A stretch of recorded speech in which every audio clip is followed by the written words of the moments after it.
Hello, everybody. Welcome, welcome, welcome. It is Emily Kern here with Deanna Rogers. We're coming at you from the State Home Bookkeeper Academy. How's everybody doing? Y'all pop a comment down below. We are so excited to kick off a brand new live series that we have going on here at the State Home Bookkeeper. It's called Behind the Business. So, in this series, we're going to be going live several times a week, and we're going to sit down with some very special guests to pull back the curtain on what it really takes to build a bookkeeping business, navigate that entrepreneurial journey, and really create a life you love on your own terms. So I'm really excited to have some fun people today. Like I said, we got Deanna Rogers, and we have the amazing, incomparable, the beautiful Sharon White with us. Hello, Sharon. How you doing?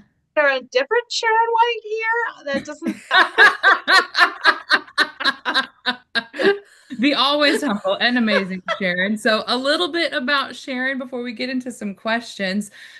Sharon is not only a coach and a mentor here at the State Home Bookkeeper, but not long ago, she was exactly where many of you are right now, starting from scratch, having no history in finance, wondering, I want something different in my life, but is it too late to transition careers? Is building a business possible for me? And she proved, as we'll discuss today, it is absolutely possible. And in fact, she built a thriving bookkeeping business, like I said, with zero prior experience and landed her first client faster than almost anyone in our program. That's one of my favorite things to brag about Sharon. She is our first client club winner. Um, so as we go today, we'll be talking about why it's never too late to make a change, how Sharon created a flexible career that she could end up helping care for her parents, and how she took back 34 hours in her week building a business that she could replace her income in 6 hours of work a week. And you just don't want to miss this. So let's get started. Welcome, All welcome, right. Sharon. All right, Sharon, are you ready? We're going to put you in the hot seat. Are you ready? Love it. yes. Well, it's 100 degrees here today, so Well, then you truly are in the hot seat. yeah. All right, well, Sharon, let's start at the beginning. What was going on in your life before you joined the academy, and what were you actually hoping would change? Well, I've been working remotely for over 20 years. And so I knew the beauty of that. But I was working for somebody else doing something completely differently. And it took up a lot of time to kind of make my monthly nut. I was doing 40 hours a week, and it was sort of hard on my body, even though it was sitting in front of a computer. It was, just it was a lot. And it just kind of was soul sucking, to be honest. And so I didn't know what else I could do, but I sure wanted to do something else. And so I was looking, and I'm trolling the socials and whatever, and I saw an ad for something totally unrelated to bookkeeping, and thought, well, maybe I'll try to make this my thing. It was another sort of, educational uh, experience that I could buy into this coursework. And boy, I could not drag myself to those modules. I just kept putting it off and putting it off, and there was just something kind of nagging underneath that I thought, I suppose I could make this my thing, but I don't know if it's my thing. Kind of. And so then there was a day where I was like, okay, come on now, you're going to do it. And it was one of those like 2nd of January, right? Like today is the day I'm going to start this thing, and I'm going to get into those modules. I'm going to do it. I'm going to spend this many hours a day doing it. And of course, I show up at my computer, and then I'm checking my email. I'm looking at the Facebook and the Instagram, and I'm like just procrastinating. And lo and behold, I see the ad for Tiffany Higgins, Stay at Home Bookkeeper Academy. And I thought, oh, bookkeeping, that's it. Because I just knew that was going to be a fit. Or I was pretty sure, and I hoped that it was going to be a fit. And turns out it was a fit. Well, that's amazing. So I have to ask the question, did you have any bookkeeping or business experience before starting that, or just you saw that and you're like, bookkeeping. Here I go. Well, not really. Something like 30 years earlier, I had worked in a little retail store, and the boss asked me to do the books. And this is, of course, before the internet. So we're talking big old book ledgers with the writing down. But frankly, I didn't really know what I was doing, but I sort of just followed the pattern of what I saw before, and she gave me some tips and whatever. And I found that I really like this, ooh, my numbers balanced or whatever. And so, and that was it. I mean, just, at 20, early 20s, something kind of flying by the seat of her pants, digging into these books. But I've always really enjoyed balancing my checkbook. And, whenever you're sitting around with girlfriends and they're like, if you had it to do all over again, what would you pursue? Or would you pursue something different? And I always said, I think I might have liked to be something in the financial world in accounting and stuff. So, I mean, that's it for me. Just the sort of knowledge that I like those tasks and have an aptitude for it, and that sitting in the back room around all the clothing stock behind me, doing those paper ledger books for a couple of months, and not really knowing how to do that, but muddling my way through it. So I consider that to be in the column of no experience in Oh, I bookkeeping. love that. So going through that, since you said you had no experience, were there any fears or doubts about making that transition at that stage of your life, or were you like, no, I'm just ready to go? Like, was there anything in your head at that time that just really stood out now looking back at that? Yes and no. I mean, when I saw the ad, and my reaction to it was like, so visceral. Oh my gosh, this is it. Um, and I was already looking to make a change at that late age. So I wasn't really afraid of the change and the time of life and, digging in and doing something. Then once I started to get into it, once I'm in the academy and I'm attending the calls, and I was just saying this today, I was hosting one of our calls for our students. And I was saying when I started, I, was attending every one of these calls that I could attend to absorb it and to just surround my world in the energy of a bookkeeping business, And I kind of was thinking, oh dear, what have I gotten myself into? I don't really know what they're talking about. But that constant attendance, I did know what they were talking about eventually, and progressively, and now I'm one of the bookkeeping mentors. So it's really surprising what you can learn. So I was excited. Had no compunction about starting something later in life. But then there was a little bit of, oh gosh, am I going to be able to get this? And the answer was yes, I was able to get it. I love that. So I want to key into that bit. So you had this big aha moment where like, I'm going to do this. I'm going to push myself to do this. But talk to me about then you committed, you made an investment, you came into a program, and then it sounds like there was a little bit of nerves and what do I do? Oh my gosh, I've made this transition.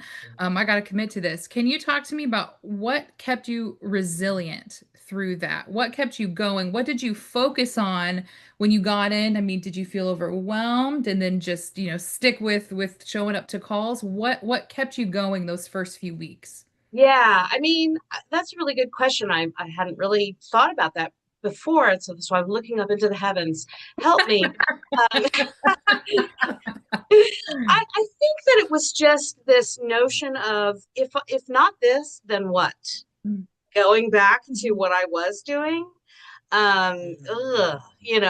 So just sort of that overarching desire to not have to go back to the other stuff and to make this work. Mhm. And, just holding on to that notion that I came into this, I saw that Facebook ad and went, oh, bookkeeping, that's it.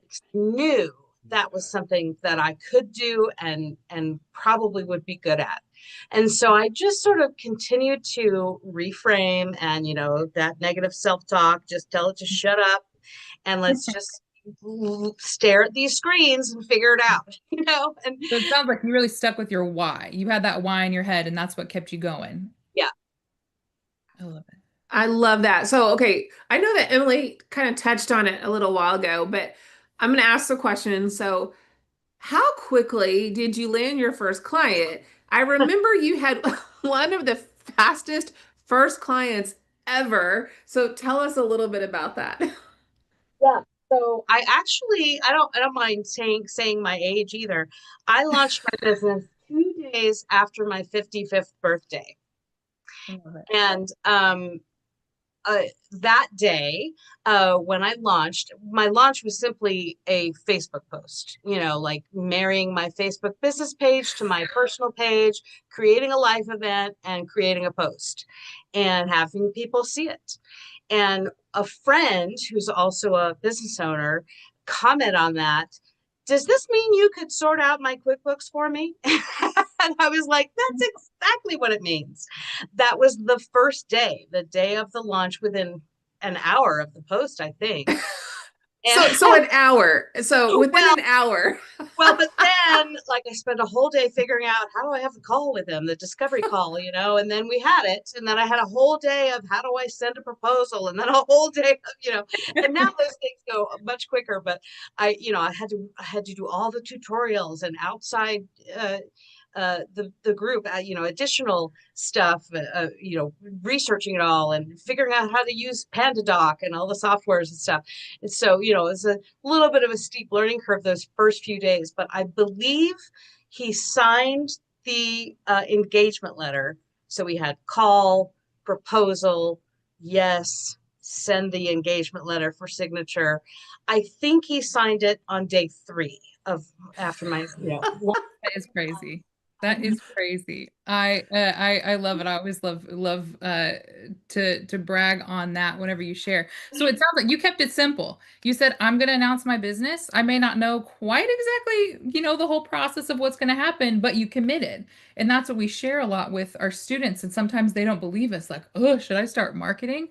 But that's a testament to keeping it simple and putting yourself out there. And then, you had the support to help you figure out the rest. But I'd love to know with that first client, you said you thought, oh gosh, I got to figure out how to use PandaDoc and send him a contract. But you got that first client and you started working on that first client. What did that do for your confidence to keep going and keep pushing? Yes. Well, that's huge because, you can study all the modules and tutorials, which I had done. And that's another thing too, as I said, I just couldn't get into those modules of that other program that's unrelated. And these I just like was voraciously consuming them. I just was like, couldn't get enough. But I got into those modules and I started learning, and that kept the confidence going. And, but learning those modules, you still then get somebody else's books, a client's books. And, you're looking at their QuickBooks and you're going, I have no idea what to do now. But the academy gave me all the support I needed. It was like, okay, breathe and start here. Okay, sure, I can do that. Yep.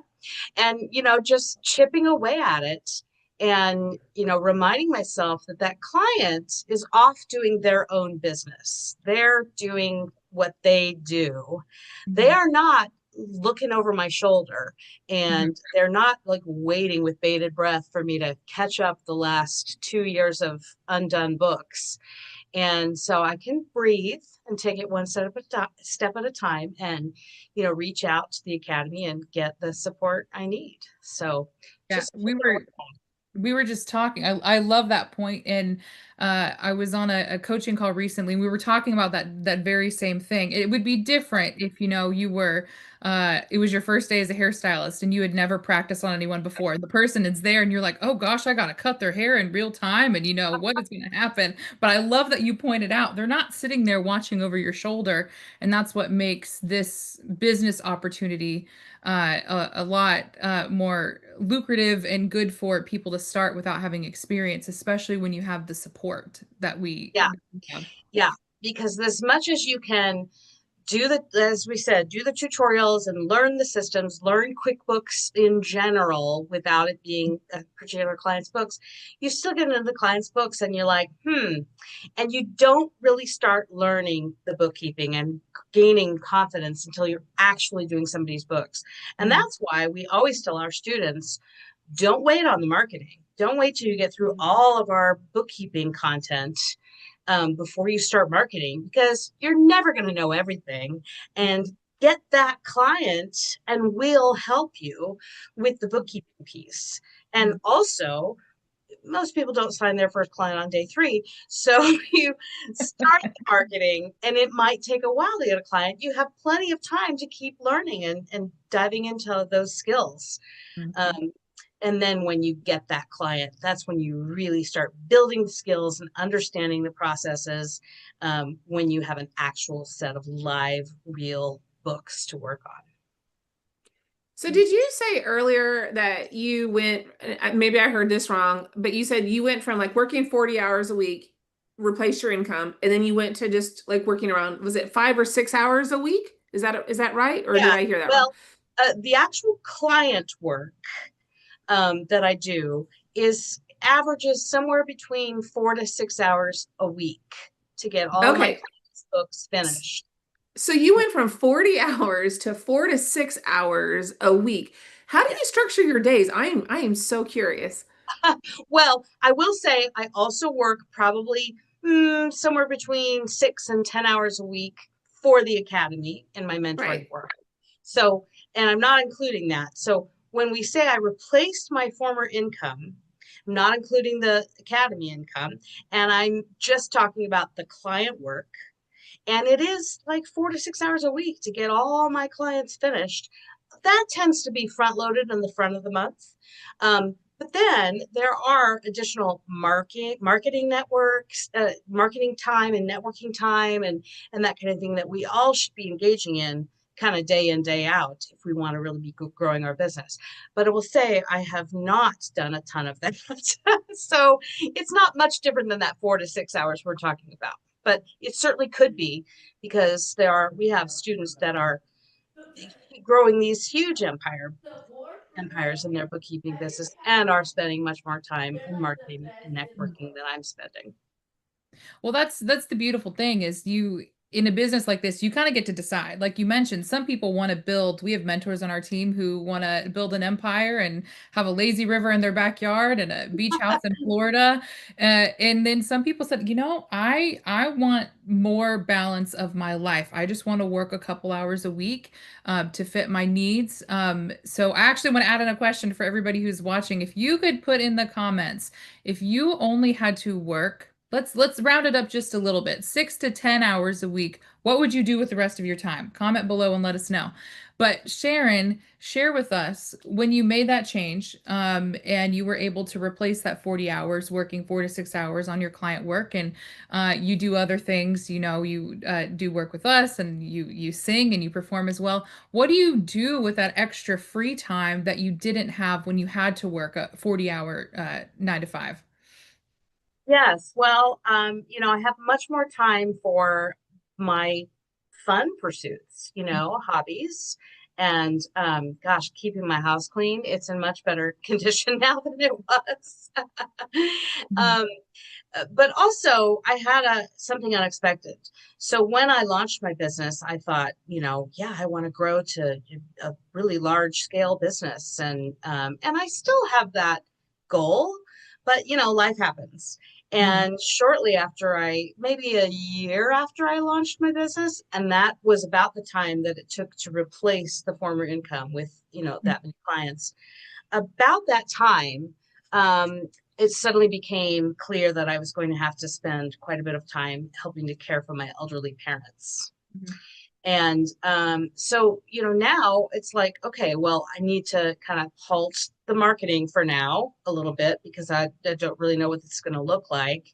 And, also, I still didn't have as good of skills as I do now. I mean, I'm faster with my clients. So at that time, I probably wasn't at the 4 to 6 hour a week Mhm. average. It was more than that.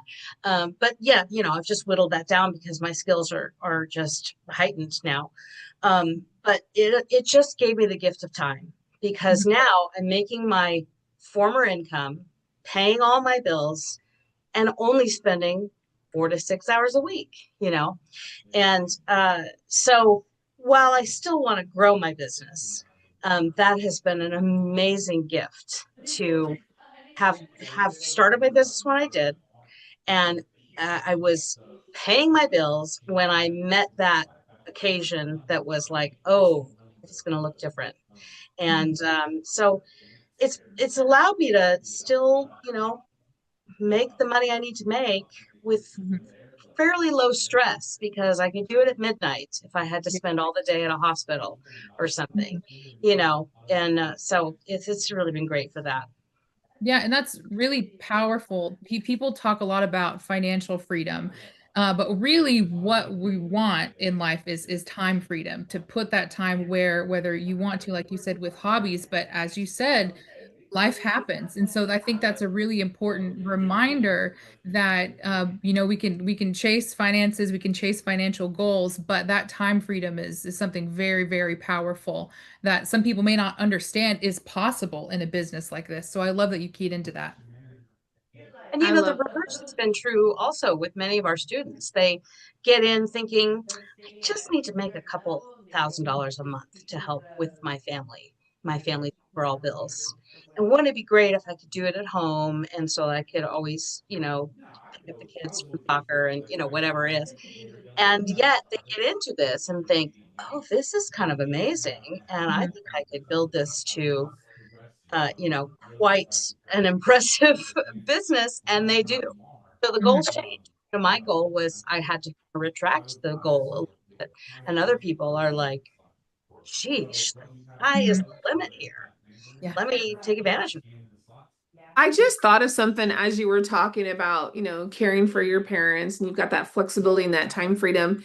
It made me think about some people that may be watching here, and this could be anyone, that they're almost to that point. They've been working a corporate job or whatever for many, many years, and they're thinking, I'm too old, or I've been in this same career too long to change. So let's think about that for a second. What would you say to that person? Well, I would say that, the barriers to entry here are pretty low. It's not terribly expensive to start a bookkeeping business. You likely already have a computer and internet. You're already set up there. There's not very many expenses to start.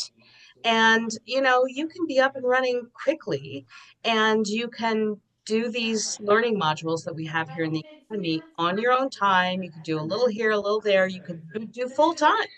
Mhm. If you're not currently in a job or something and you have that luxury, you can do that. So it's not as if, gosh, I'd really like to go out and get an accounting degree. Mhm. I've got to spend, 2 to 4 years trying to make that happen, and many tens of thousands of dollars or something. Nope, you don't need that. So if you're sort of like, well, it's too late in my life to switch because it's going to be hard, it's such an uphill battle and expensive, well, that none of that part is true. It's probably a lot lower a hurdle than you might think. Mhm. So why not switch if you're not happy with Mhm. either your financial situation or your time situation or your commute? Um, Mhm. Yeah, it could also be an add-on, right? So like you said, you started with like 6 hours. So if they wanted to do like 2 to 4 hours and start there and see, just see and get their feet wet, to me, I think it's just such an that the flexibility there is what is amazing to me. yeah, ditto. Yeah. I love that.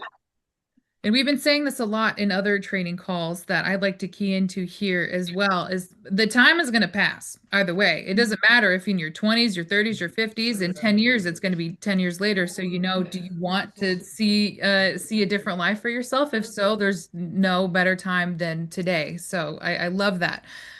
So going back to the beginning, Sharon, we've talked a lot about your journey, where you started, what kept that momentum, and where you're going. So if we have anybody here who is thinking about making this change in their life. They don't know where to go. They're frustrated, but they're still a little bit anxious. What advice would you give to them? I mean, what would advice would have you given to yourself that you wish, if there was a Sharon speaking to you in your first month of the academy, what piece of advice would you give yourself going, I'm about to take this leap. What do I do? How do I make this change? Well, I sort of did drag my feet a little bit. I mean, as I said, when I saw the ad, I was so excited. But I joined, or I bought the course. At the time. You could just buy into the actual training modules and Mhm. not the live support that we offer. And so that's what I did as a little bit of a toe in the water. And then I was like, well, I'm going to wait to join the academy until I've actually launched my business because, just time wise, then I'll maybe have clients that they can help me with. Yep. And I kept not launching my business. I was just hungry to get those modules in, but I kept not doing the, public facing things. Mhm. And but then I thought, you have to join the academy. And I Mhm. did. And 2 weeks later, I launched. I mean, it was just the kick in the pants I needed to get going. And it wasn't until I joined the academy that things really started to move for me, obviously. So I would just say, do it. Do it, dive into that support. I mean, you think of how many times people join gyms and then, Mhm. sometimes you need a trainer. You need this someone there to give you the kick in the pants, to keep you going. I love it. Stop That's great. talking about me in the gym, Emily. I know she's talking about me. Oh my She's God, I'm like, I talking told about you that in myself. confidence this morning. You know what? I have a question, Sharon, because we're talking about, if you were to, I know Emily just asked you, but if you could tell yourself something, I guess, what is life for you now? If you look at where you were and where things are now, can you kind of just shed some light on how things are for you and let people see what's at that end of that rainbow? It's great. I mean, I love that. like I said, I started at 55. In the old days of 30 years and a gold watch, 55 was the average retirement age back in, 60s, 70s, 80s. And do you know anybody who's retiring at 55 now? But we all get kind of tired at that point or earlier. I mean, I remember thinking, oh, I'm so sick of the slog that just, doing as much as I had to do just to meet my monthly nut of expenses. It just was so exhausting. Ugh. And now I love the work. I love this work. And so, I can see doing it as long as I need to do it. And frankly, it'll keep my mind engaged, right? And they say we're supposed to do that. So it's just great. A, I love the work. And B, it takes me so far fewer hours to do the work to pay my bill. And I got no complaints. I love that. Thank you so much, Sharon. I think if there's anything, I want to see some chats because we need to see some people being very active in here. So tell us what you think about Sharon's story. If there's anything, this is proof that it's never too late. If you've been waiting for a sign to invest in yourself and take back control of your time, this is it. So I know, Emily, you're putting the sign up. Go ahead, scan the QR code. It'll take you to a page where you can chat with our team about your next steps. And don't forget, we've got a live webinar coming up. I believe it's next Tuesday at 7 p.m. Central, where you can meet the whole team, ask questions, and see how this can work for you. We'll drop the link in the comments so that you can register and save your seat. Is there anything else that we should be saying to everyone right now? Emily, Sharon, I mean, I'm just Be thanking excited. Sharon. I Sharon, know. so awesome. You and I what know. I want people to key into here who are watching is you can work with Sharon directly. You come join our academy. She is one of our mentors. She does calls every single week. She answers questions.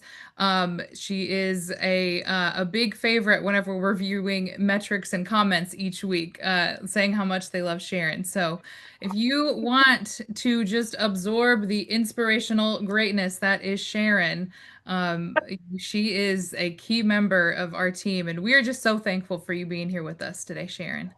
Thank you, Been fun. Sharon. Thanks for having me. We love it.